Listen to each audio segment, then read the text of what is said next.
एक बार किसी बात पर अकबर बीरबल से नाराज हो गए और उन्होंने बीरबल को राज्य छोड़कर कहीं दूर चले जाने का आदेश दे दिया।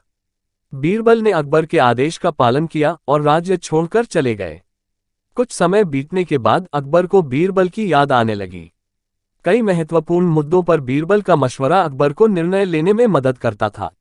इसलिए बीरबल के बिना निर्णय लेने में अकबर को असुविधा होने लगी। आखिरकार उन्होंने अपने सैनिकों को बीरबल को ढूंढने के लिए भेजा।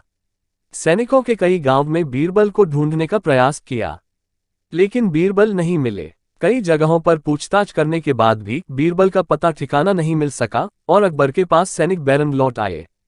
अकबर किसी भी सूरत में बीरबल को वापस लाना चाहते थे। इसके लिए उन्होंने एक युक्ति सोची। सैनिकों के माध्यम से उन्होंने अपने राज्य के सभी गांवों के मुखियाओं को संदेश भिजवाया।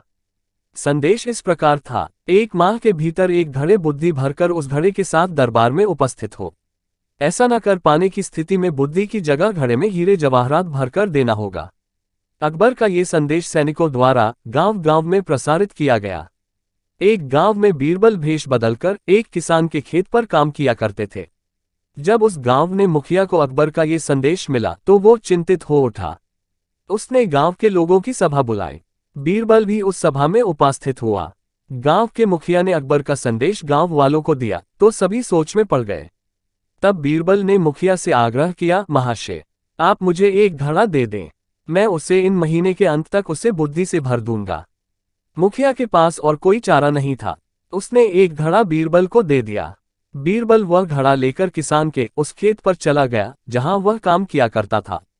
वहां उसने कद्दू उगाए थे। उनमें से ही एक छोटे से कद्दू को उठाकर उसने घड़े में डाल दिया। कद्दू अब भी अपनी बेल से लगा हुआ था। बीरबल उस कद्दू को नियमित रूप से खाद पानी देने लगा और उसकी अच्छी तरह से देखभाल करने लगा, जिससे धीरे धीरे कद्दू बढ़ने लगा। कुछ दिनों बाद कद्दू का आकार इतना बड़ा हो गया कि उसे घड़े से बाहर निकाल पाना असंभव था। कुछ और दिन बीतने के बाद जब कद्दू का आकार घड़े के आकार जितना बड़ा हो गया, तब बीरबल ने उसे उसकी बेल से काटकर अलग किया।